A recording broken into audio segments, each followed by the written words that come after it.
so I had that Hall of Justice in the box. I saw that. The guy also had a bunch of 77 12 backs. He had C-3PO, R2-D2, and Stormtrooper. Clean, dude, beautiful, very, very, very fresh. Did you get them, or were they? They're too high. I mean, I couldn't afford those. It was out of my budget. I made him an offer, but he kind of laughed at it and told me When I saw that Justice, I was like, oh, dude, I wonder if he got a Batman or a Green Lantern. The thing, it wasn't sealed anymore because the tape had lost all the glue and fell off, but nothing had ever been taken out. Everything was still in the plastic bags. That would have been so cool. Yeah. I sorted it in 10 hours. Yeah, I had when my first little jaunt into comics, so I was like, 9th, 10th grade or whatever. I grabbed a bunch of superpowers they used to have comic conventions like at the mall. So Memorial City Mall, and I ended up getting like a Green Lantern, a Batman, I think I had a Superman and a Hawkman. Had them. They got stolen out of my friend's car. Like, somebody broke in the car and stole toys. Like, you bastards. Damn. That was a nerd. That was probably somebody was like, oh, I could sell that. But all right, so here we go. It is it'll be the 12th or the 13th when this publishes. So January 12th, 13th. This will be episode 13.5. This will be our second meta episode. For those new to the meta concept, basically Scott and I pre-recorded several episodes going on into almost February. They come out every Monday about 11 o'clock in the morning. But then we had some stuff happen in the world, current events, whatever, so we decided we're going to do like a little short current events episode like every other week or whatever. This one won't be quite as long as our last 2.5 hour marathon. Yeah, our first 30-minute episode turned into almost 3 hours long. Because it was all the people that died in 2016. Oh, yeah. It just kept piling up. It kept on going. So, and the longer it went, the more we drank. So the longer it took to finish, it was just a horrible cycle. So this one will be entitled "The Nerds of Anarchy" or #NOA. We've got with us today Mr. Bob Camacho, the man in charge of the NOA. So we're gonna kick back. We're gonna talk about scary things, comic book related, and anything else that comes to mind. So. Because this is a meta, we're not doing some of the other stuff. We're doing, we won't do a whole lot of news and updates or the history segment. We'll just kind of cut right into it. So, Bob, welcome aboard. Thank you, sir. Thank you for having me. Scott, Billy. So, all three of us are part of the NOA group. Yeah. I think I've been on there for a year and a half, 2 years. Yeah. You were there for, I think, the beginning. Pretty much. Yeah. So, you've been on a couple different podcasts. It's not going to be like a retelling of the origin story. This is not. I understand. This is not Krypton. Yeah. Redux 1,000 times, but just kind of give us the real quick short thing. The cliff notes. Where did Nerds of Anarchy come from? Just came from a little small idea. We, me and a couple guys had in Messenger. Real big shout out to Abe, Marco, Alfredo, and Chris. Like I said, if you've heard our origin story before, it's, I don't want to get into it, but, just a little thing of us guys like bullshit, we're nerds, and we figured, hey, let's invite everybody else and, see who else we can meet out there, from all over. That's basically what we do, and, it's progressing, so. Now, one question I got for you. I think I joined in July or August or something like that, and I love being part of the group. Some of my best friends have come from that group that I have right now. It's definitely been a pleasure. How many members is NOA up to right now? We're well over 1,000, I know for sure. It is. I want to say it's close to 2,000, actually. I don't know the exact number. I used to keep track on it, not anymore. I remember it was 1,200 right around the time I joined. So. Yeah. Yeah, it's climbing. In a way, I want it to be a lot. But then in another way, I see all these other groups. They're like at like 10,000, 20,000. I'm like, well, shit, I don't want to get lost in translation in there, so... But it's good right now. I like the number we have. It's nice having the, you got the local component, but you also have a little bit of national too. Yeah. We got some people, across seas, on the other side of the world over there, and that's, big shout out to them. Leslie, I know one of them. He's a real good nerd, and he helps us out for any kind of cons, going on outside the U.S. So that's awesome. Yeah. Yeah. I remember when I joined it, I'd been on a couple different forums, like Bleeding Cool, and Yeah. then The Outhouse, and a couple others. And Scott and I have talked about it before. Of that, there's very much of elitism inside of fandom. You know, where it's almost like people get together and compete with each other as to how much they can hate shit. They don't like a movie. They don't like the actor. They don't like the director. They don't like the writer. They don't like, you know, and you get to a point where it's like, dude, do you even like Batman? Like, you like Batman, but you don't like Bruce Wayne, and you don't like any of the Batmobiles, and you don't like any of the costumes, and you're like, what do you like? And I always found myself just like at odds, because I can be a critical motherfucker, but I prefer to like stuff. You know? Find something that you like in something. And that's what was so great about NOA is that everybody was, even if they disagreed on elements, they all still kind of came together as far as fans. Like, we can agree that we don't like that particular movie, or we can agree to disagree, but we're not going to whip it down like beat it like a dead horse. Right.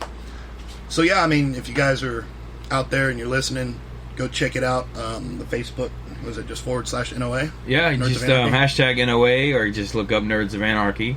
But like you were saying, I mean, you know, I look at all these other groups, and, you know, like I said, they got like, some of them have more, some of them have less, you know, nerds, but I mean, there's so much like chaos in there, you know, and a lot of people like whipping people down, but I mean, it's, you know, in a way, it's not like that, and, you know, I'm thankful for that right now. We've had civil debates also, you know, we've had debates about grading and stuff like that, where, you know, we're all still just friends, you know. Right. Well, and what's, you know, so cool about it, and, you know, this particular show owes a lot to the NOA group, and basically what it was I got back into comics basically running on two different branches. The first one was when we cut the cable on television. We discovered that on Channel 57 local here, they play Super Sci-Fi Saturday Night. And so starting at 5 or 6, they start with the Superman from the 40s, Batman from the 60s, Wonder Woman from the 70s. Then they play Star Trek. Then they have an old B-movie horror host that plays horror movies. And then after that, they play like the Hulk, or, you know, any of the TV shows comic related. And my daughter fell in love with Wonder Woman. Yeah. And she's always loved the character. And I've always liked the character too. I mean, that was on TV when I was a little kid. Yeah. So I started picking up Wonder Woman stuff here and there. You know, little dolls and, you know, little books and stuff from a little one. And I came from, you know, my favorite story arc in the series is Sandman.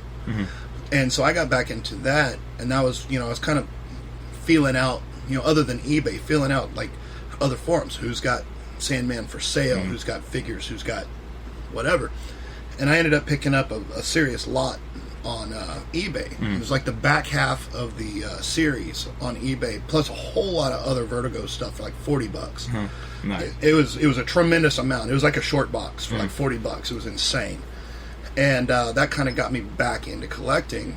And then, as with comics, with anything, you start, I mean, it's the squirrel effect. You start seeing that character and that character, and oh, there's old Batmans, and this Bedrock's having a sale. And I found myself, you know, spending a lot of money on a whole bunch of stuff, and I kind of lost focus on, you know, I wanted to gather up that Sandman series. And when I realized, like, shit, I've spent a tremendous amount of money, that if I hadn't have spent that money on these things that I don't care too much about, I could have gone ahead and filled up that grail.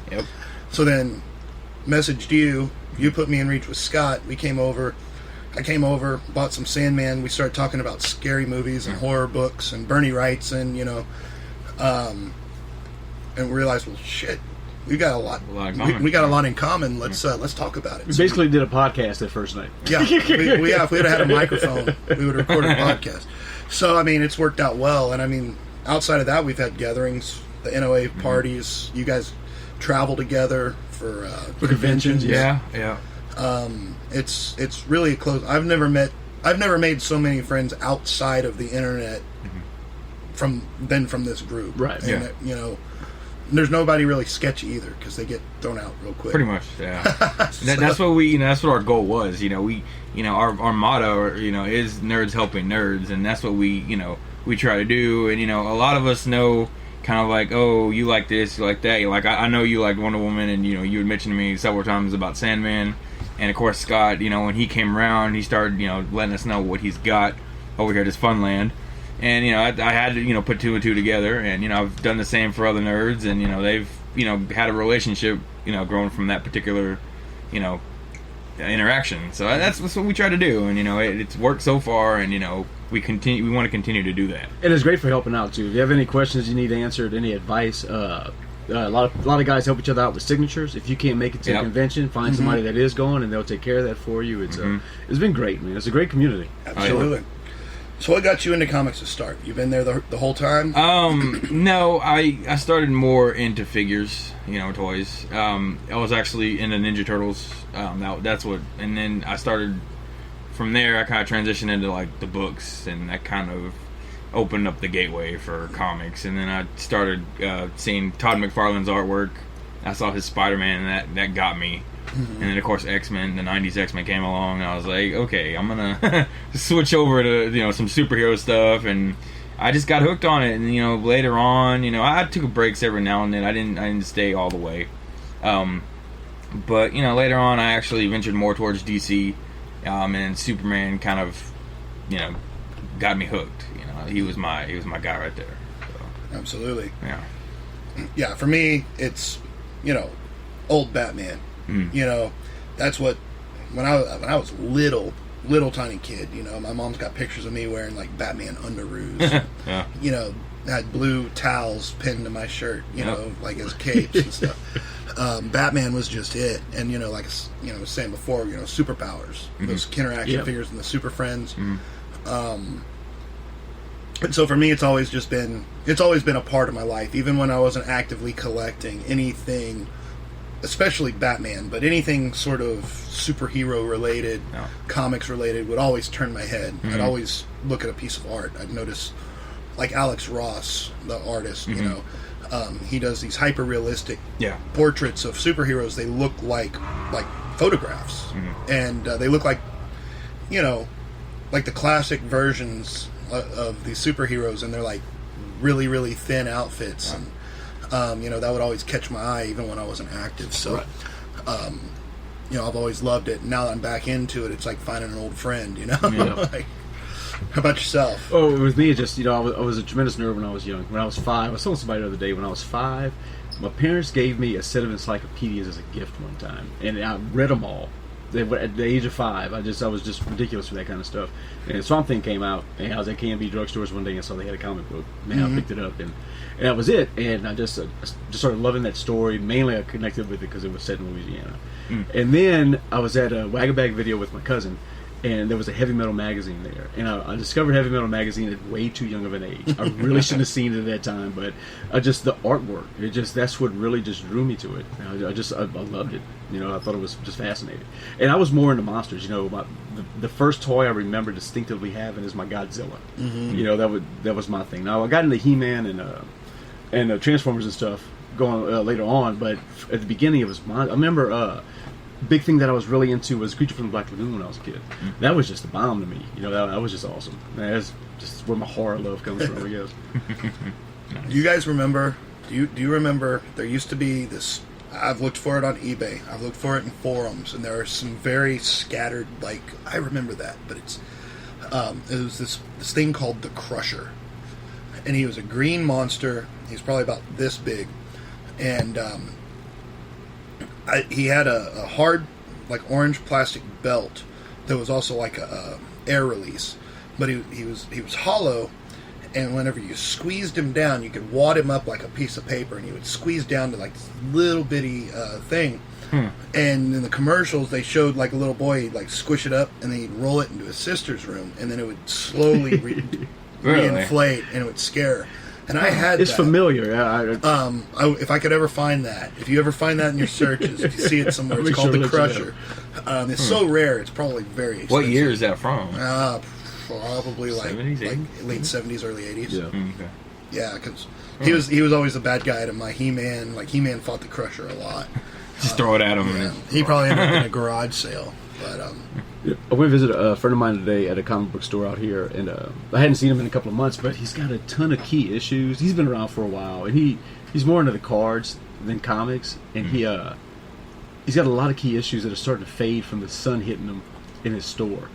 Maybe I'll get some pretty good deals on some. He has a Golden Age Wonder Woman that I can probably get for a pretty good price if you want to, or do a trade with it. It's a clean copy, but it's an old copy of Wonder Woman. yeah, I'd like to start because we talked about it before. I had a box over at Pop Culture, but the more and more, it's just like the current books, the current storylines. They're just not holding my attention. Like I like their covers. I like the stories to an extent, but they don't just grab me. The classic stuff. But whenever I find an old Brave and the Bold for in a dollar bin or something that's got a couple of stories and they're cheesy crap, but they're fun.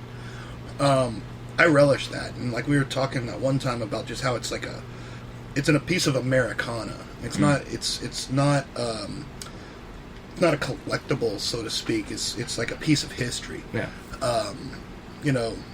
I've got an affinity for Captain Marvel, Shazam. I'm not a purist enough to... I know why he's called Shazam, but I don't want to confuse the issue. But I really like that guy. I don't want to collect some old Fawcett issues of Captain Marvel and stuff.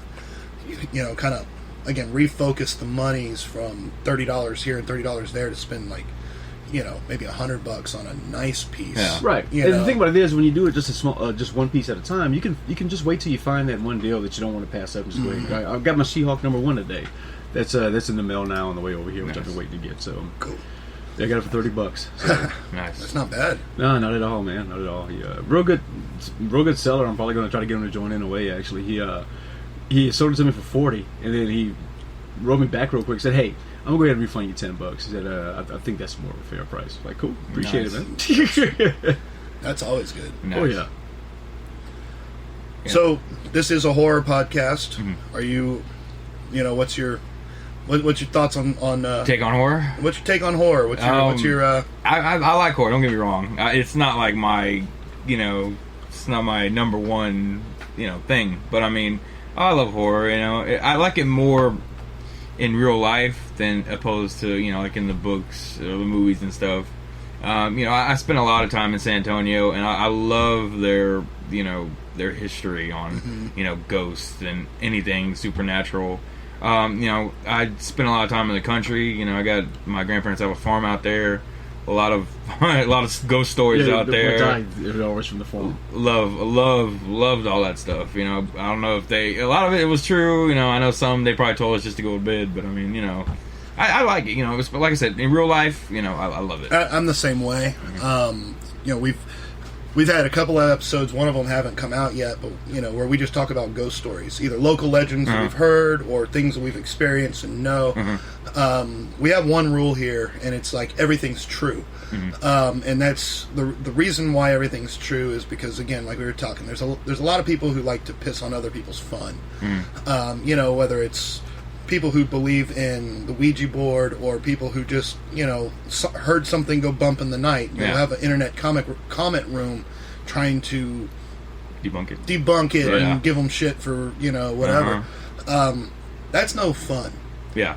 And I believe there's a lot of magic in the world, even if it's just in your imagination, but that you should embrace it. You only live once, and if you spend your whole time trying to just kick dirt in people's eyes, bullshit. So it's my favorite meme that I use all the time. I keep on my phone is the guy pitching another guy's lips and just says, "Let people enjoy things." Yeah, it's all it is, So yeah, I mean, as far as we're just a couple months in, and we're putting out a call now to bring us your scary stories. Whether we do a listener feedback episodes where so and so writes in and says that the bar over on Commerce Street is haunted and we should go check it out, or here's a real life story that happened. We want to collect that and kind of eventually maybe grow into a yearly chat book where we can go ahead and release some of these stories and stuff, and just to Have you ever thought about I guess going to a haunted location and kind of just remotely talking from there. Yeah. Somebody says, "Hey, my house is haunted. Come hang out here." Absolutely. I would definitely be on board with something like that because that shit is awesome. Have you ever experienced any supernatural stuff like that? Personally, not really. I mean, I've hunted down. I've tried to get that. Boo moment for me. We've, like I said, I've been to San Antonio a lot. We've done the haunted railroad tracks. I don't know how many times. We visited the Minger Hotel, which is supposed to be like the state's most haunted location. When we first went in there, it felt totally unreal. I don't know if y'all ever been there. Nope. You will get a feeling like it's it's creepy as shit. Like that's what I like about San Antonio. But anyway, myself, like I haven't had like a big moment. One of those stories I was telling you about, my mom actually told me about. Is it okay if I tell it real quick? Absolutely. Okay, so, man. like I said, from the farm area, from Yoakum. Mm-hmm. And so anyway, my grandparents live off this one road. And you go all the way down the road, not like a mile down, there's a huge cemetery. Now, cemeteries out in the country are creepy as shit. Yeah. Especially at night, you know what I'm saying? And so anyway, my mother used to tell me this story, and, actually they all used to tell me this. My grandmother, she would tell us this too. But anyway, there was like this old lady who basically, she had somebody die or whatever, and she ended up killing herself out there in the cemetery over her kid's grave or whatnot. So anyway, every night, you can go down there and there's not really like what you can do. You just go there and you would just wait and you would see her. You'd see her crying over the grave. So anyway, my mom would tell me that when, her and my uncle and aunts were all young, they used to run down there at the middle of the night, like almost a mile down, cemetery. And she told me that one night, they actually got chased by something. They didn't see a lady. They just saw, it looked like a spirit hanging over a gravesite, kind of turned, looked at them, and they hauled ass. Me and my cousins, we've done, we thought we had big balls on us. So we would go down there, and of course, we had flashlights, we had everything. We always got that noise, stuff away. We did. We never really kind of like stayed there to like see an apparition. But I mean, you just go there and it's creepy as shit. You know what I'm saying? And if it's real or not, I mean, it's still, like I said, cemeteries out there, creepy as shit. Oh yeah, I want to see it go. I haven't seen one. I want to see one. So like I said, if any opportunity comes up, if something comes up, I've told the story on one of our ghost story episodes, but there used to be a bar called the Ale House that was haunted, and it was reported to be one of the most haunted places in Texas, and there was like a couple of different ghosts, and they would flick pennies at the waitresses, and one of them would like pinch their butts and stuff, and that power of belief. My boss was somebody who, she was all cosmopolitan. There was nobody, she's modern girl in a modern world or whatever, and we were on a break, and I went up there to grab something to eat, and the person that was up there with her left, and so I was up there, she and I were up there alone, and I was like, well, finish my lunch, finish my smoke, I'm going back downstairs. She's like, nope, you're staying up here with me until somebody comes back up here, 'cause I'm not going to be alone. I'm like, why? She's like, because I don't want to be up here with this ghost. right? Like, okay, so but I never saw anything either, but I was like, oh cool, ghost. See what happens, Yeah, we definitely all got stories. I used to work on a cruise ship. I don't know if you knew that. I used to be a chef on a cruise ship back in the day. And the boat I worked on, the first boat I worked on was the Delta Queen, and it was a national monument. They had actually designated it a landmark because it was made of wood. It was only a boat made of wood that was allowed to travel on waterways because they had got rid of them all for fire safety purposes. But because it was a landmark, it was allowed to keep going. Well, the first ever female riverboat pilot, her dad was the original owner of the boat, and then she worked on the boat, and she retired and lived on the boat till the day she died. And her ghost is on the boat. And they actually, remember Unsolved Mysteries? Yeah, they did a story about the ghost of Mary Green. Oh, nice. And I had dishwashers. I never saw her, but I had dishwashers that would come running down, just losing their minds because they had seen Mary Green cross the hallway in front of them, just freaking out. It's like we miss everything. We miss all the good shit. I know. Well, I had one experience where I got a breeze all of a sudden, and the attic showed up, and we got to chill. Me and my uncle were working on air conditioning. That was kind of freaky. But. Well, yeah, I mean, once we're getting, I mean, not to I mean, we're here. We can toot our own horn. You know, every new episode has double the downloads as the previous one. Okay. So we're growing. So Yeah. I'm sure Moving on up. some people will reach out and give us some areas, because I mean, there's a lot of local legends. You know, Oh, yeah. Houston has been the home to a lot of Have you ever sadness. Have you ever been to the Spaghetti Warehouse legend I have. over there? Have you ever I've eaten encountered there quite a few times. I've never seen anything. there. Phil or anything? Yeah, I haven't either. I always hear stories. Oh, they were closing up and they saw someone was throwing shit. I think the news just recently did another thing on it. They had somebody had reported all the tables and shit getting thrown, and I don't know if they had recorded on the cell phone or something. I can't remember, but it wasn't too long ago that it was on the news again. It ends up there a lot. I'm gonna say probably the most I am in the presence of I don't want to say evil was a few years ago when my wife and I went to Europe. We went to Munich, Oh shit! and we went to Dachau, which was the first concentration camp. It's right outside of. It's not far from Munich. It's a little small town, and you ride the tram. It's picturesque Germany. I mean, it's Bavaria. You know, it's it's so beautiful. And then you pull in this little town, and as soon as you get there, you're just like, it's just kind of like everything gets quiet, and you go in this concentration camp, and it's all still there except for the quarters. Yeah, they removed the quarters, but the foundation of the quarters are still there. So it's like this big, wide open field, and they've got these buildings along one side, which was the facility, and then all these foundations where all the quarters were. And like I said, it's like a beautiful spring day, and it's just all hushed. You kind of feel like there's. yeah. But it was bizarre, dude. Is how some people will build their houses, like there will be a cemetery and they'll build their houses up along the backside of the Yeah. You're standing in the shop, dude. There's houses like right up against the gate. Like you're living 10 feet away from where all that atrocity happened. It's horrible. Wild, yeah. But I bet they hear some shit at night. hear some shit, see some shit. It's one thing I've always wanted to do is, and I've seen them, those tours of old psychiatric hospitals. Oh. Yeah, I would love to. That's do the one shit of that those creeps tours. me out. Yeah. Plantation homes back home, when we used to do, because field trips in Louisiana, you go to plantation homes most of the time, and some of those were creepy as hell, man, because a lot of them still have the slave quarters and everything, and it's an eerie feeling when you're walking through all that stuff. Yeah, the whole thing of poltergeist, this is built on an Indian burial ground. Yeah. Well, yeah, so is all of America is built Right. on a Pretty much. burial ground. Somebody's died somewhere around here. Well, when my mom grew up, there's all kind of stories from over there, just stuff that they used to see that she used to tell us, and she firmly believed in all this stuff. But the waterways in Louisiana have traveled. They've meandered around. They've broken off and, eroded soil to take another route. And it used to pass through that property. And it said that Jean Lafitte buried treasure back there. And back then, when pirates would bury treasure, they'd kill a couple people to bury with the treasure to protect it.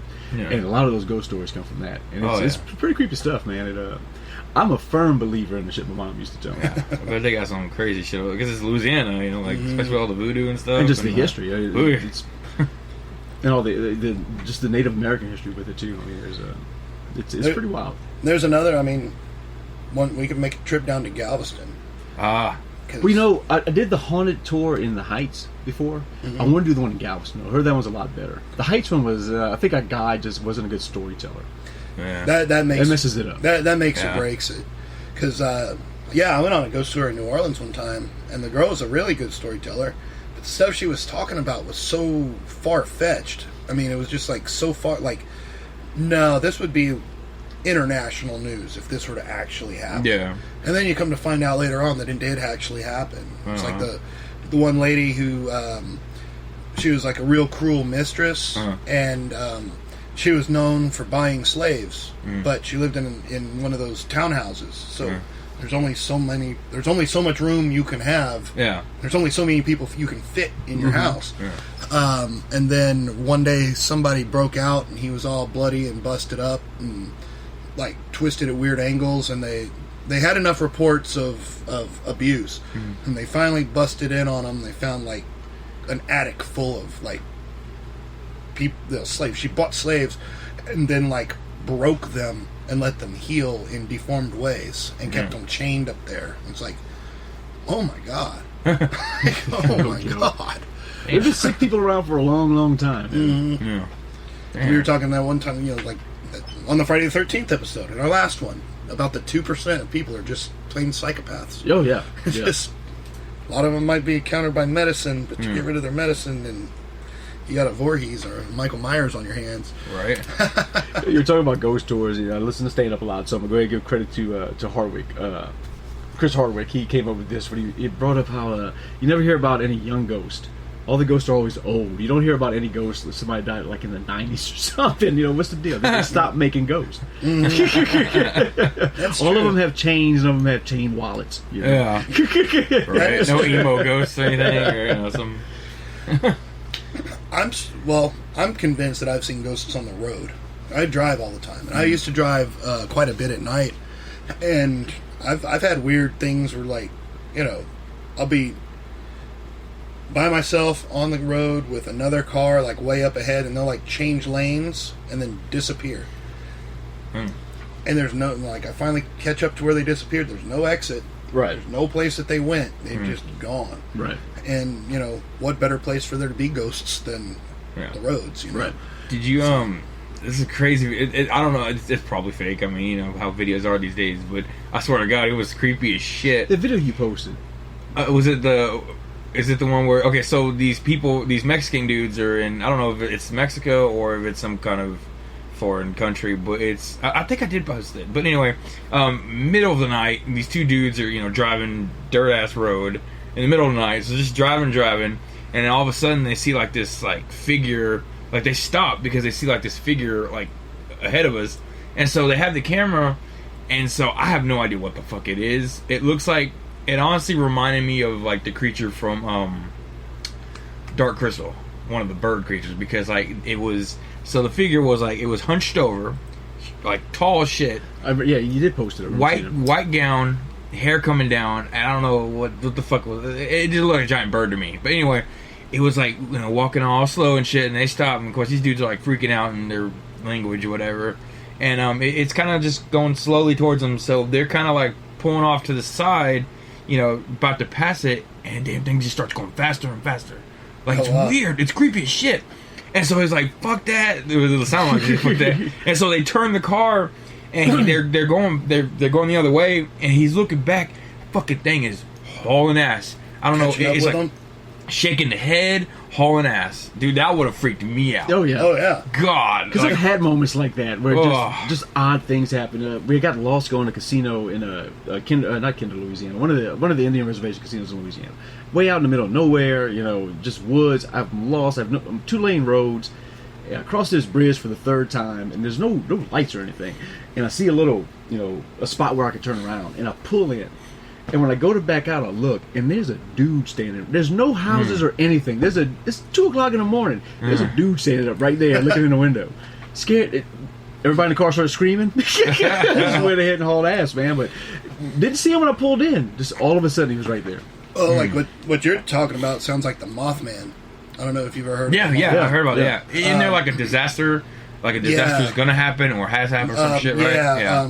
I listen. We've talked about it quite a bit. There's a podcast that I listen to called Lore. It's a weekly podcast. He does like a half-hour episode and talks about something folklore-based or local legend or whatever.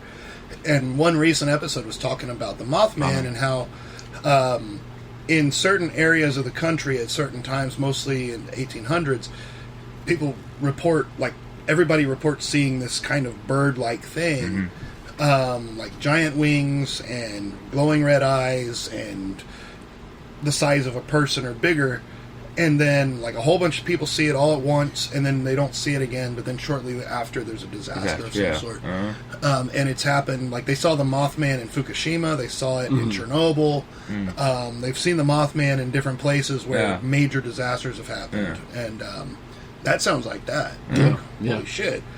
I don't know. I mean, I'd want to move out of town. If I saw that, I'd move out of town. It creeped me out watching it. I'm on vacation. This fucking thing is like chasing him. I was like, what the fuck is that? But you can't tell what it is. Yeah.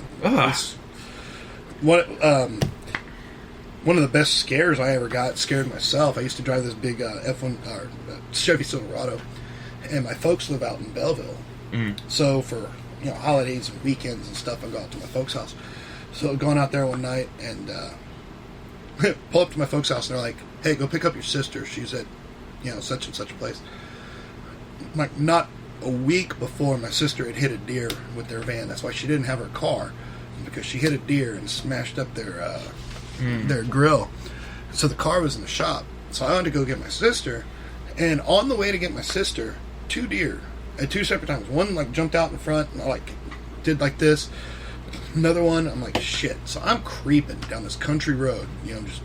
I'm going like 15 miles an hour. Just like eyes on the road, making sure because I don't want to fuck up my truck. Dude, giant ass bird, like an owl or a vulture or something, hits my windshield, full wingspan, flips over the top of my truck and lands in the bed, and is in the back all like trying to get out, and flies out. I just about shit. I'm like, like I can't look down, can't look up. Like it's like Pee Wee Herman, whenever his like little glasses work. And it's like I would shit myself. Wildlife. Not supernatural. It's scary. I would have definitely shit myself. There was this one. It's actually more of a funny thing, and my friend of mine always gives me shit for it. Me and him are driving. We're going out to the country, and it's when I had a truck at the time, and my windows were down and shit. We were just jamming the music, hauling ass, and pitch black. So anyway, all of a sudden, I think I'm in mid conversation, and all of a sudden, this fucking, I didn't know what it was at the time. It just came into my view, around like my head. It was white, see-through-ish, whatever the fuck, all up in my face and shit. I swerved that shit. I fucking hit the brakes. I was like, freaked the fuck out. It was a plastic bag. and the first thing that popped in my head was like the albino bat from like Ace Ventura. I was like, it's a fucking bat? What the fuck is this? But yeah, it was this big fucking plastic bag. I guess I don't know if we had it in the back or some shit. But my friend still gives me shit over that. But man, that's some scary shit though. You go in the middle of the night, all of a sudden it just wraps around like, what the fuck is that? There's a reason why we're scared of the dark. And it's because dark things live in the dark. Right. Well, some of the scariest times I've had, I used to do a lot of fishing. I used to bass fish in tournaments and everything, and I had a couple boats. And fishing at night, me and my son would go out in the middle of the night and run lines and everything, and that is some creepy shit, because there's no lights out there. Yeah. And the lake we were on, they had a few tributaries that went to some other rivers and lakes, and those tributaries would be down. And I mean, it's pitch black, you can't see anything but what your spotlight's on, and something would hit the boat. Whether it was a stump or not, you'd never know. It would just scare the hell out of you. And just being in that dark, that pitch black darkness in the country, it's the only place you can get it is being out in the middle of nowhere. Yep. Mm-hmm. You don't know what's going to come out of that, man. Scary out there, man. We are on a Facebook group for our neighborhood, and when we first moved in, it wasn't on Facebook, but the old lady that ran like the neighborhood, information, she would send out these alerts, and they'd be like, somebody thinks they saw a coyote, or somebody lost a dog, or one time it was like there's these foreign people taking pictures, and you like look out the window and it's like a Japanese family, because the people down the street are Japanese, and their family's in town like taking pictures of their house. Like, it's okay, Irene, chill out. Right? But then everything kind of transferred over to the Facebook group, so people post, so-and-so's going door-to-door selling Avon, or, sketchy kid and funky car cruising slowly. Somebody in a hoodie. Like, watch out. Man, somebody posted the other day, saw 6 what looks to be coyotes, but bigger and, like, darker colored, howling, running through the neighborhood.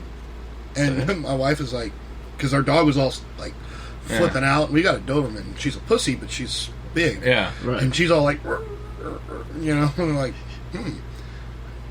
like, where coyotes? Like, what the hell is big enough to run in packs through the suburban neighborhood? And I live right over by Pop Culture. I don't live in the boondocks. I was about to say, don't you live like out there in the burbs? So I don't know what was out there, but you never know what might creep in, man. When my mom grew up outside of my hometown, my dad had just died, so it was probably 84 or so. there was something killing all his cattle, and they every night a cow would be dead, entrails ripped out. I mean, just cow would be destroyed.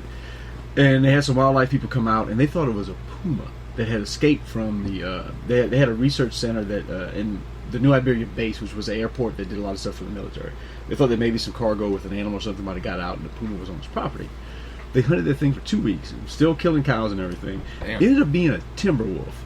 Oh shit! That's a big ass wolf, dude. 'Cause Yeah. I went out after they killed it. The local meteorologist actually was one of the guys on the hunt. He's the one that shot it. That timber wolf was that damn tall, dude. With Damn. huge ears. It was just a massive beast. Wow. And that was, timber wolves aren't supposed to be there, but one was shit. right there, man. So you never know what might be running around. People have pets that they just let go sometimes. A bobcat killed my my folks' dog, my sister's dog. Mm. Like I said, they live out in Belleville. So get this, so like their house, they've got a chain link fence, and then they've got a green space, and then it's the football stadium. Mm. So you could pretty much sit in my parents' backyard and watch the game? Like, yeah, you could, with binoculars, you could watch the game. Yeah. So there's, I mean, again, it's not very boondocks. They live in a small town out in the country, but it's they're in town. But behind their chain link, there's like a little depression area where some grass gets high. It doesn't look high, but it's there. Anyway, my dad went out. They had the dog. It was warm outside.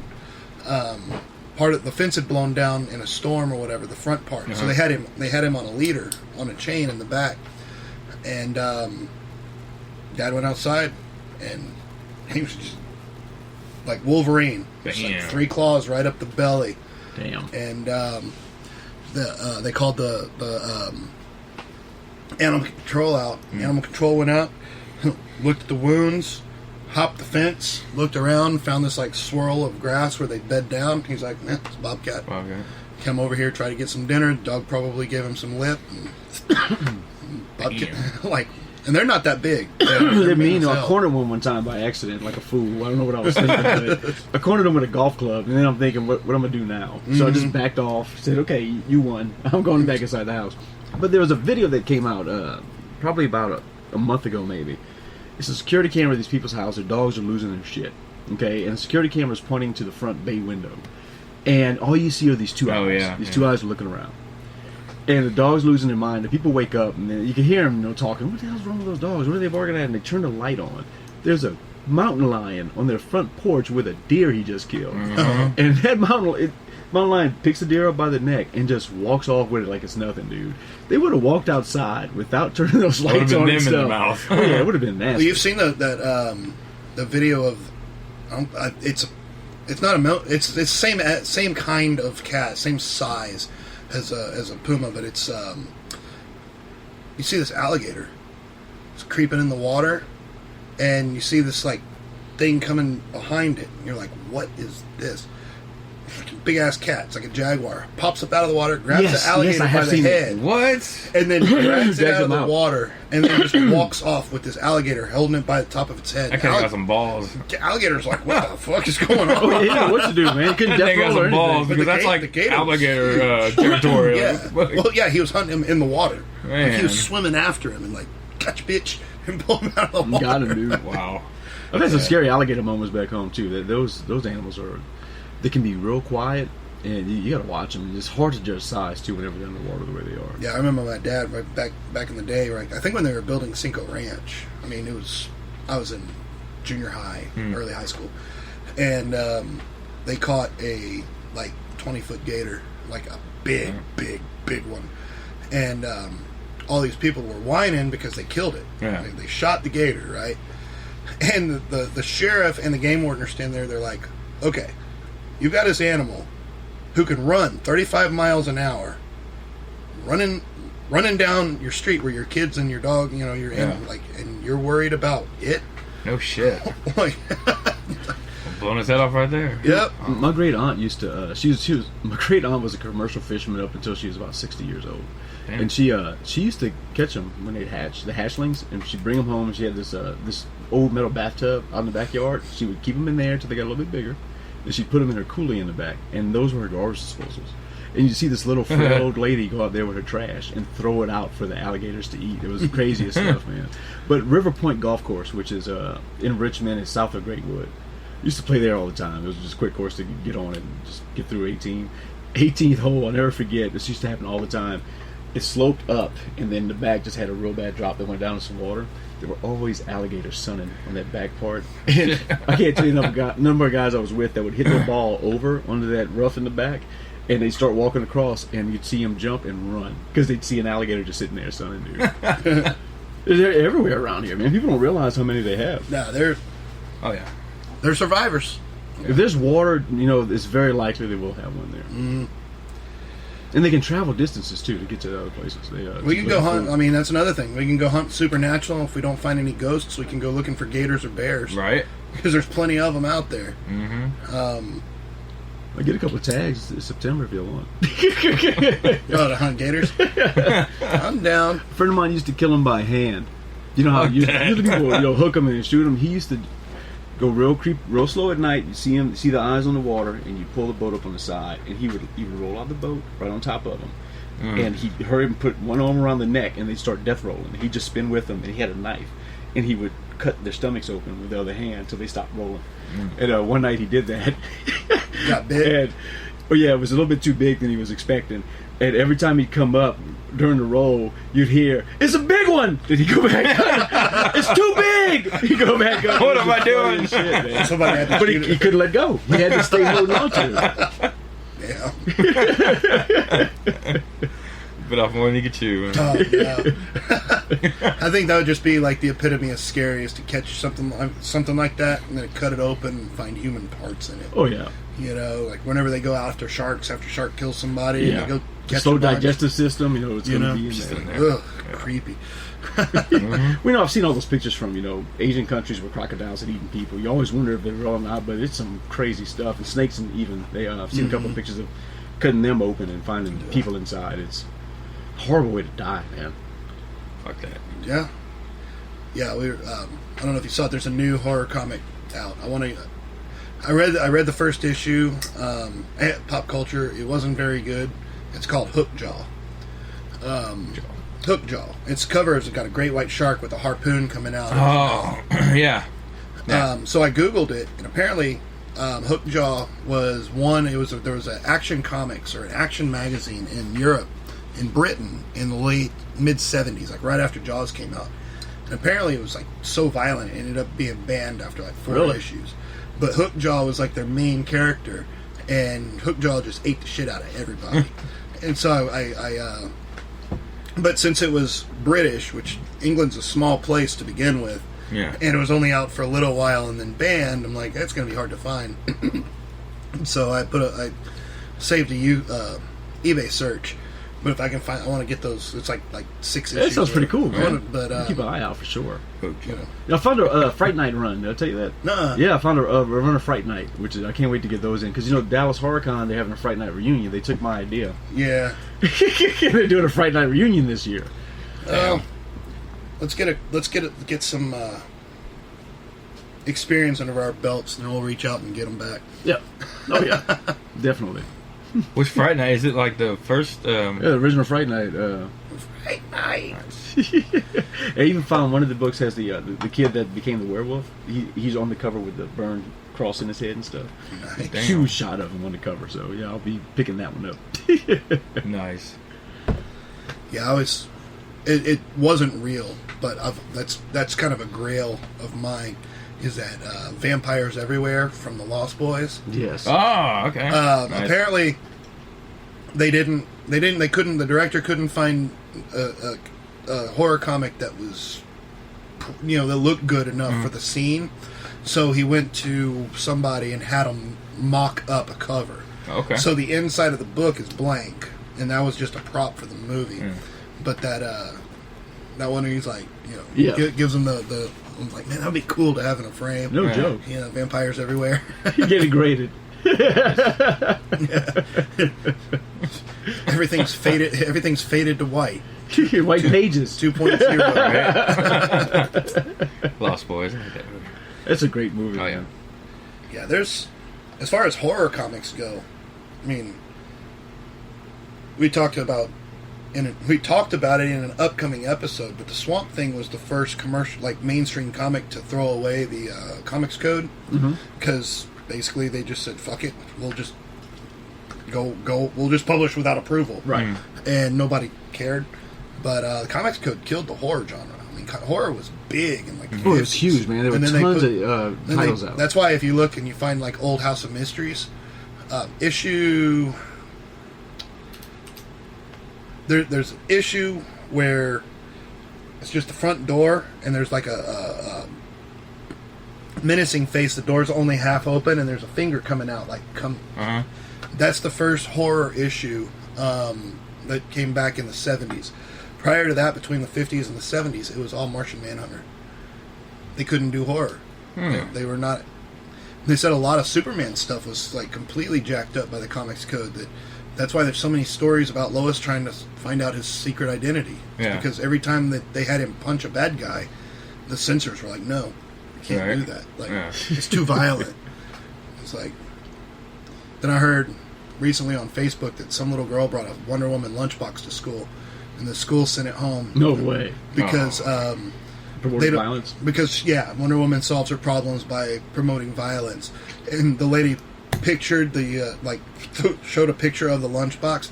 It was her head. You know that one side pose. It's like in every it's her logo basically. It's just like the site, like her profile, or she's smiling from like the 70s. Oh my gosh! Like we're quickly heading back that direction. It is ridiculous. Like really? Yeah, I mean it's bad. So. Oh my god, that's dumb. So to fight it, everybody needs to watch Blazing Saddles and just Texas Chainsaw Massacre and calm and just the say fuck screw down. the PC police. Let's just enjoy life and take a joke. You know. That'd be nice. Definitely need to do. But everything is going to offend somebody, no matter what it is. You know, it's Alice in Wonderland where she says the secret to success is to believe one impossible thing every day. Just try to offend one person every day, and then just get out of your system. It's easy to do. It's man. really easy. yep. And our second meta episode is now clocking in at 52 minutes, so we're not too far off of a regular No, not episode. too bad. We might as well make this one a regular one. This one could be a regular one, except we've already tacked it at the beginning. So Yeah, this I is know, coming I out. know. This will be launching Thursday or Friday as soon as I can add some sound effects and songs. Cool. What's your favorite song? What's at least a current favorite song? Like any song? Oh, what are you metal. jamming to what are right you now? Oh, jamming I to? love metal, man. Just give me anything by In Flames. That's my shit right there. All right. And as you're listening to this is a fade in of In Flames and a fade out of us. So thank you, Bob, for coming out That's it, tonight. man. Thanks for having me, man. And as always, keep it scary. Oh, yeah. Peace out, fellas. Later.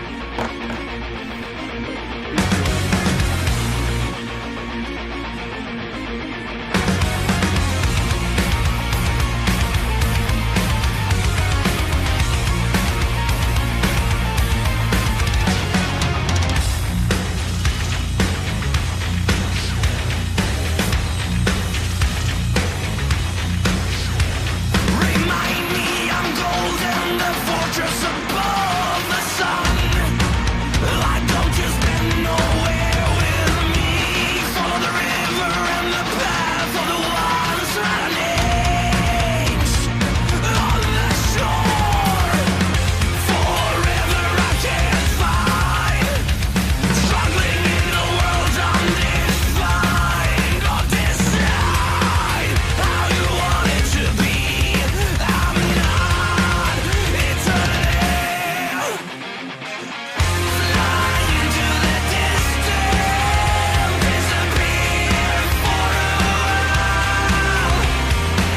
I can't